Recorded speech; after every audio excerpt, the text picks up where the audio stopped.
stay motivated kahit pagod ka? Oh, how do you stay motivated kahit pagod na? It's all in the mind. Yeah! It's brain works. Yes, ikaw! Mahirap kasi tayo kaya Ano daw? Mahirap kasi tayo, B. wala tayo dyan. Hindi tayo mahirap. Hindi naman mahirap. Kapawihin yan. Wala pang mansyon, yan na lang. Pero we're getting there. Yes. Yan, bibili ko to next year eh. Malayo na pero malayo pa. Alam mo, malayo pa pero malayo na pala. Malayo na. Ah, yes. O, di. Tama-tama itong tanong na ito ngayon kay Di. How do you...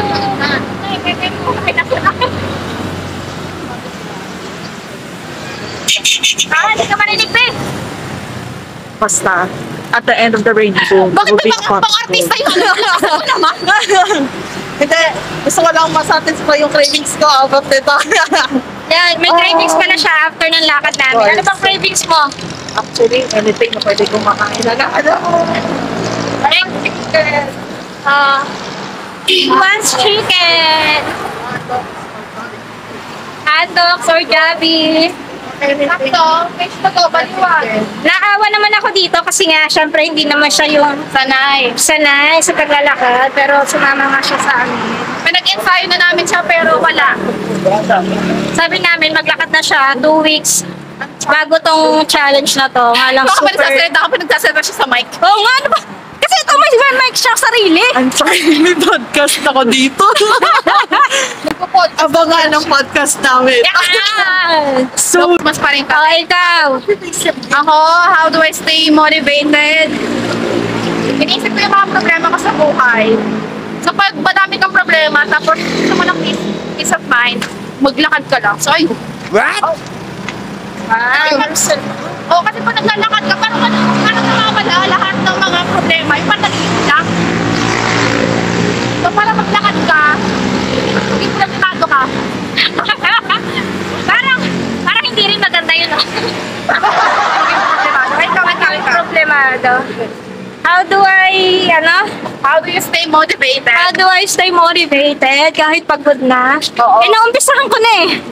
Diba? Oo, nandun ka na eh. Ba't ka pa hihinto? Kasi mas pinipili ko maging disiplinado kaysa maging Tama. motivated. Mahirap actually kasi syempre araw-araw kami naglalakad pa uwi. True. Tapos samahan mo pa nitong weekly challenge na to Na mas mahaba pa. na mas mahaba pa yung nilalakad namin. Kaya naumpisahan na kasi namin. Saka kami rin naman yung magbe-benefit. True. Kasi di ba syempre ang goal nga namin is maging healthy. Goal namin maging healthy pero kakain kami ng not so healthy after. Wala rin. Hindi. Ayun. Nahihinayang lang ako kasi nandito na may nakikita na rin naman kasi akong progress. Magbabago. Yes! So, tuloy-tuloy na natin. Girl, Huwag lang tayo susuko. Sabi nga nila, hindi madali magbago, pero kung gusto mo may mangyaring pagbabago sa buhay mo, simulan mo ngayon. Huwag mo na ipabukas. Hey! Baby step lang, baby step. Huwag mo nang biglayin yung sarili. Yan. Naantok ko talaga. Pwede bang... Kaya ito, di ba? Kaya, walking... Ang hirap magsalita. Kaya walking zombies.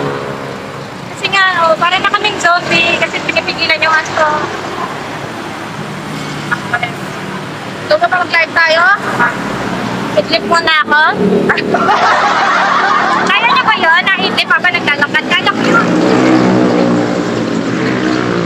Meron, Tagalala eh. Dati nagtatrabaho ako sa Makati. Tapos lagi nga kasi ako nag-OT. So,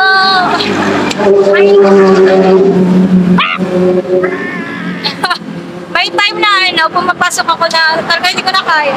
Tapos may kailangan akong puntahan sa kabilang may dala-dala akong papers, kung ano-ano documents. Tapos tinitignan ko lang kung, parang tinatansya ko yung lakad ko. Okay, mga 2 minutes, kaya ko lalakad ako ganyan. Pero nakaikot na ako, nakapanaginip na ako. Tatalit yan.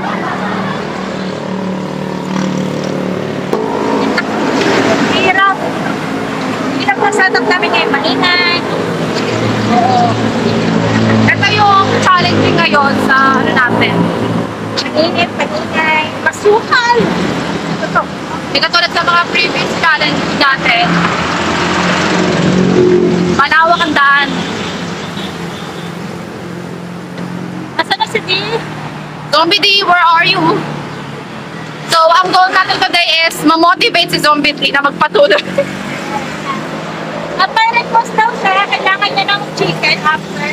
Ano, Gabi. So, nagpapaka-healthy tayo and then after, kakain tayo ng lakso. That's a balance na. Oh, balance, diba? Super. Super balance. Sana ako yun lang yung nakalagay lang pala. Tapos na po. Oh, pero speaking of how do you stay motivated, what do you think? Ano sa tingin mo? Ano sa tingin mo yung isang pangyayari na masasabi mo, ay ayoko na? Saan? Sa paglalakad ko. Oo, maglalakad pa din. Eh, parang, ay tama na. Parang may isip ko na parang itutuloy ko pa ba? Wala pa eh. Kasi nga, hindi ko siya iniisip. Pinipilit kong hindi siya isipin. Kasi nga, yun sa mga ganitong, pagka naumpisa mo na gusto mong magpaka-fit, Dapat positive lang natin. may time na napapagod ako, pero yung Oo. hindi ko pa siya naiisip na ayoko na. Kasi, nang nakakapang hinayang. True. Ako, siya yung signal. Nalala mo sa SM Molino, nakwento ko sa'yo. Di ba ang bagal ng pain?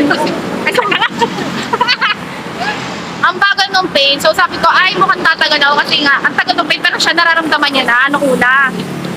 Tapos naramdaman ko na siya nung nagpas ng IVIA. Ako ang bilas ng pain. Wala, sakit na. Tapos pinagpahinga niya ako mga 2 minutes. Tapos may dumadaan ng mga bus. Sabi ko, pag kasi Zara nagsabing, tara, uwi na tayo. Uuwi talaga. So, siya yung go signal. Hindi ako madaling mapagod. Yeah. Sobrang strict niya guys sa lahat. Sobrang disiplinado siya. Wow. Kaya ako sumusunod kasi. Pag ako, consistent. Namomotivate lang ako pag may humamon sa akin o kaya nilait ako tapos sige nga, papatunayan ko sa'yo. Yung ganon. Gusto niya raw kasi magkaroon siya ng parang personal trainer na yung pag-ihigpitan siya, bago yung Oo. kanya pag na gano'n. Diba sa gym ganon, yung sabi niya, inapas mo pa! Yung mga ganon, inapas mo pa, kayo mo kaya! Yung nagagalit na siya sa'yo, para sa'yo.